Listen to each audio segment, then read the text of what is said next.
Putranya dipukuli hingga koma oleh 8 perundung sekolah. Orang tuanya memohon ampun seperti anjing. Karena para pelaku adalah orang-orang berpengaruh dan berkuasa. Bahkan pengacara, wartawan, dan polisi yang melambangkan keadilan. Hanyalah boneka yang dikendalikan oleh para konglomerat ini. Sang ibu terpaksa membagikan selebaran untuk mengungkap kejahatan mereka. Namun, sekolah tidak dapat memberikan tanggapan yang positif karena tekanan. Orang tua yang putus asa akhirnya membakar diri di jalan sebagai bentuk protes. Hingga video kejadian tersebut tersebar di internet, dan menarik perhatian besar dari netizen di negara H. Presiden saat itu bergegas ke rumah sakit untuk menjenguk Seyong. Akhirnya, 8 tersangka berhasil ditangkap. Namun, karena undang-undang perlindungan anak di negara itu yang aneh, ke-8 remaja itu hanya dijatuhi hukuman 2 tahun penjara. Saat Seyong membuka matanya, ia berhalusinasi melihat 8 pelaku di hadapannya.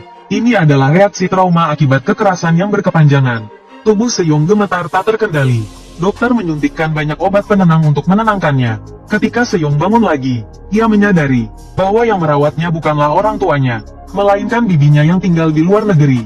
Setelah mengetahui orang tuanya membakar diri untuk menuntut keadilan baginya, Seyong hancur dan menangis. Benih kebencian mulai tumbuh di hatinya. Setelah keluar dari rumah sakit, Seyong mulai merencanakan balas dendam.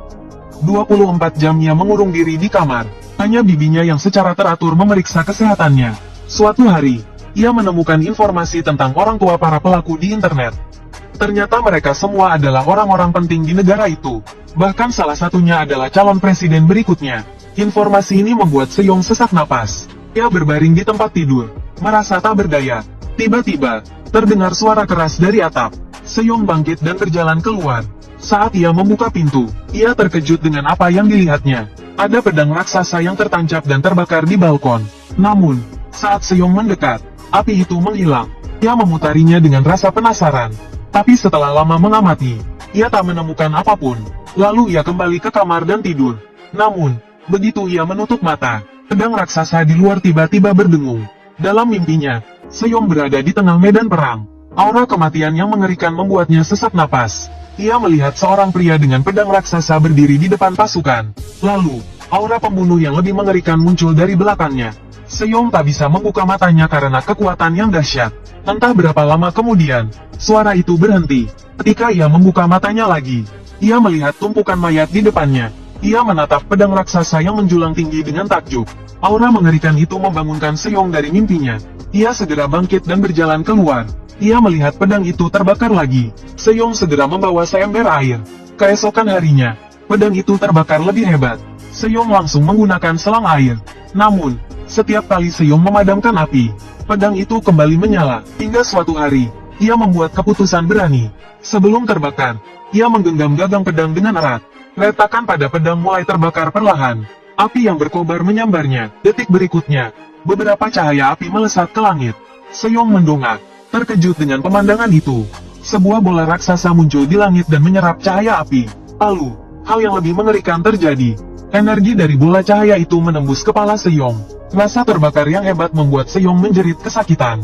Kemudian, ingatan pemilik pedang sebelumnya membanjiri pikirannya, hingga tetes energi terakhir menghilang. Pedang raksasa itu akhirnya tercabut. Seyong yang kelelahan bergumam, "Kekuatan, balas dendam." Pemuda yang lemah ini bahkan kesulitan berjalan. Namun setiap hari, dengan tekad yang kuat, dia memikul pedang raksasa itu, dan melakukan 800 push-up. Dia berlari bola-bali di gedung 70 lantai selama 2 jam tanpa henti. Semuanya demi menjadi kuat dan membalaskan dendam kematian orang tuanya. Namun, Seyong saat ini terlalu lemah. Setiap kali latihan, seluruh tubuhnya terasa lemas. Untungnya, bibinya secara teratur memijatnya. Namun, Seyong yang polos merasa sangat malu. Dia melambaikan tangan dan menyuruh bibinya pergi. Kemudian, dia mengeluarkan pedang raksasa itu dari bawah tempat tidur. Namun, saat Seyong hendak menyentuh gagang pedang, tangannya terasa seperti tersengat listrik. Kemudian, terdengar suara seseorang di kepalanya. Siapa di sana? Menginginkan kekuatan bukanlah hal yang sulit. Anggap pedang itu sebagai bagian dari tubuhmu. Ayunkan pedang sesukamu. Hanya itu, ayunkan pedang, apa maksudnya? Seyong yang bingung segera mencari di internet. Di layar, benar-benar muncul banyak teknik latihan pedang. Dia penasaran dan mengklik judul yang berjudul, "Pencapaianku berlatih pedang dengan tangan kosong selama 4 bulan." Seyong menatap video di layar dengan linglung. Gerakan-gerakan latihan pedang terus muncul di benaknya. Tiba-tiba, Dia merasa seluruh tubuhnya dipenuhi kekuatan. Dia mengikatkan pedang raksasa itu erat-erat di punggungnya, dan berjalan menuju pintu dengan langkah tegas. Ini adalah pertama kalinya dia keluar rumah sakit. Namun, karena pedang itu terlalu besar, dia tersandung dan jatuh tersungkur. Namun, mengingat para bajingan itu hidup nyaman di luar sana, kemarahan di hatinya membara. Dia tahu bahwa hanya dengan menjadi kuat dia bisa membalaskan dendam orang tuanya. Entah berapa lama waktu berlalu, Seyong kini dapat berlari kencang sambil memikul pedang raksasa. Kecepatan ayunan pedangnya juga semakin lancar. Pertumbuhan ototnya bahkan membuat bibinya terkejut.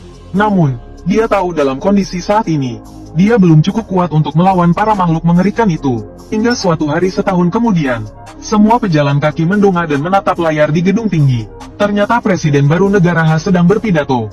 Dan orang yang tampak rendah hati dan dermawan ini, adalah salah satu dari orang-orang yang membunuh orang tua Seyong. Dia menatap bajingan bermuka dua ini, dan berpikir, akhirnya aku menunggu saat ini.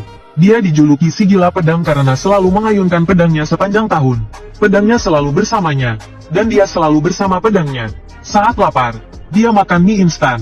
Saat mengantuk, dia tidur dengan pedang raksasanya. Akhirnya, setelah berlatih keras selama 2,5 tahun, ilmu pedangnya mencapai puncaknya. Saat ini, pintu rumahnya dikepung oleh sekelompok pria kekar. Setelah pria berambut ekor serigala yang memimpin mereka memberi perintah, mereka menyerbu masuk seperti serigala buas. Namun, sedetik kemudian, pria berambut ekor serigala itu tertegun. Kemudian, Seyong terlihat membungkuk dan keluar, menatap pria yang tampak seperti binatang buas di hadapannya.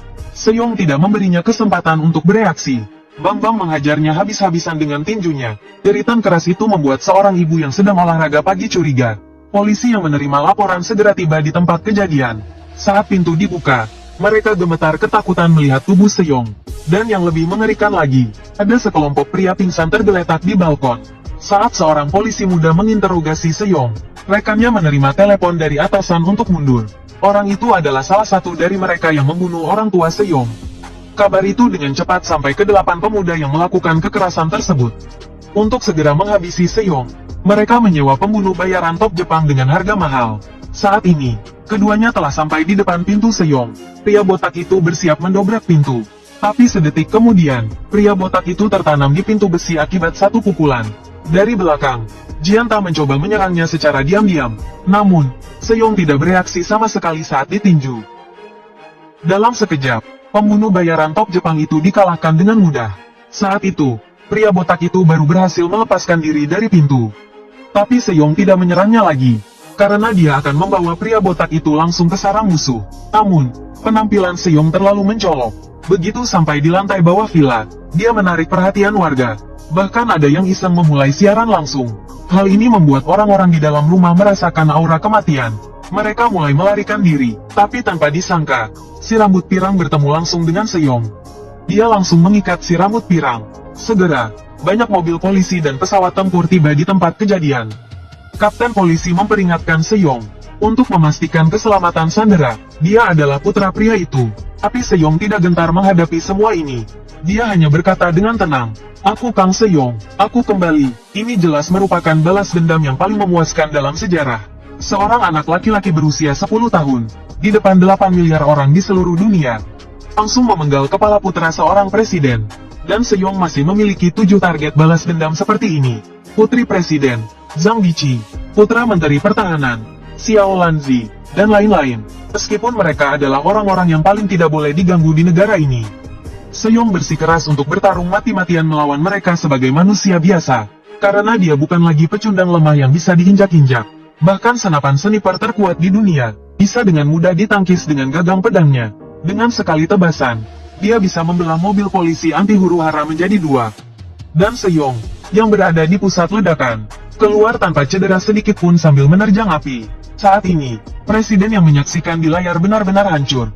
Dia memerintahkan Menteri Pertahanan untuk meningkatkan daya tembak dan langsung memusnahkannya. Kapten polisi memberi perintah, ratusan pasukan khusus memberondong Seyong. Tapi aksi selanjutnya benar-benar gila. Seyong langsung menerjang tembakan dan berlari ke depan. Kemudian dia mengayunkan pedang besarnya dengan sekuat tenaga.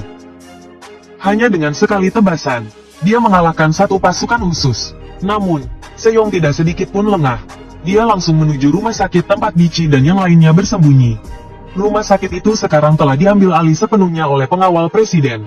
Mereka sedang membawa Bici dan yang lainnya untuk dipindahkan. Tapi saat itu, mantap, sobat, ini benar-benar mantap. Brengsek, lihat bagaimana kalian lari. Melihat Seyong, mereka hampir saja mengompol ketakutan. Kalian sudah terkepung, berani-beraninya kalian mengeluarkan pistol. Sialan. Sementara itu, si Jalang digendong masuk lift untuk kabur. Tepat saat pintu lift menutup, sebuah bayangan hitam tiba-tiba melintas. Astaga, Seyong langsung naik ke atas lift. Dia menusuk atap lift dengan pisaunya, lalu menusuknya beberapa kali lagi. Saat lift berhenti, semua orang berhamburan keluar seperti anjing. Tapi pria berwajah kotak yang menggendong si Jalang tidak seberuntung itu. Bahunya ditusuk oleh Seyong. Anjing setia itu melempar si Jalang sebelum mati. Ledakan keras terdengar saat lift jatuh. Semua orang mengira Seyong sudah mati di dalam. Tapi sedetik kemudian, Seyong, dewa pembunuh, melangkah keluar. Adegan kilas balik, bocah laki-laki yang sakit-sakitan keluar rumah untuk pertama kalinya, dan menendang mobil Mercedes-Benz yang melaju kencang. Tak disangka, ia berhasil menendang mobil anti huru-hara militer. Barusan, Seyong akhirnya berhasil mengejar si Jalang yang melarikan diri. Namun, tiba-tiba dihentikan oleh sebuah mobil jeep hijau militer. Seorang pria berpakaian hitam keluar dari mobil. Si Jalang dan yang lainnya berhasil masuk mobil di bawah perlindungan pria itu. Sekali lagi, mereka berhasil kabur dari Seyong. Seyong yang marah mengambil pedang besarnya dan bersiap untuk mengejar. Tiba-tiba, pria berpakaian hitam itu menembak dari belakang. Bocah, kau sekarang milikku. Dia mengalahkannya dengan satu pukulan. Pada saat ini, Bici dan lainnya sudah dalam perjalanan menuju rumah aman. Namun, si Ying yang mengamuk entah sejak kapan telah menyusul mereka. Tiba-tiba, dia melompat dari belakang. Pukulannya langsung menghancurkan mobil kecil itu menjadi dua. Saat itu, pengawal di depan mengeluarkan pelontar granat, dan langsung menembakkan ke arah si Ying. Ledakan dahsyat bergema di langit. Seharusnya kita sudah membunuhnya. Namun saat itu juga, si Ying tiba-tiba turun dari langit, langsung menebas kap mobil dengan satu tebasan. Kalian semua berani-beraninya menggangguku. Dengan cepat dia menebas lagi. Wanita di kursi depan berteriak untuk segera mengerem. Si Ying terpental lebih dari 80 meter oleh gaya reaksi kuat. Beruntung dia berhasil berhenti dengan pedang besar di tangannya. Namun sebelum si Ying sempat menyesuaikan diri, satu lagi tembakan meriam datang dari belakang. Si Ying yang bereaksi cepat langsung melompat, menggenggam kuat balok horizontal di atas jembatan. Namun, serangan yang lebih kuat datang langsung ke arahnya. Si Ying yang marah tak bisa menahan lagi. Kenapa harus begitu menyiksa anak 10 tahun? Tubuhnya terlempar seperti peluru menuju kerumunan. Sementara itu, Bici telah menaiki helikopter. Melihat hal ini, si Ying ingin melemparkan pedang besar ke arahnya. Namun tiba-tiba berhenti di tempat. Suara muncul di dalam kepalanya. Jika kamu melakukannya, kamu akan mati di sini. Meski kecewa, dia tak bisa berbuat apa-apa. Saat itu, di dalam gedung pemerintahan negara H, orang tua dari 7 sampah itu dan para pejabat H sedang mengadakan rapat untuk membunuh si Ying secepatnya. Presiden memerintahkan untuk segera menghapus rekaman siaran langsung di internet, agar dapat membungkam opini publik. Sementara itu, si Ying berlutut di depan makam orang tuanya, menceritakan semua yang telah dilakukannya, dan berjanji akan menuntut balas darah mereka. Namun saat itu juga, banyak mobil polisi tiba diam-diam, langsung mengepung pintu keluar makam. Komandan kembali meminta si Ying untuk menyerah. Tapi saat ini, hanya satu hal yang ada di pikiran si Ying, yaitu membuat semua bajingan itu mati.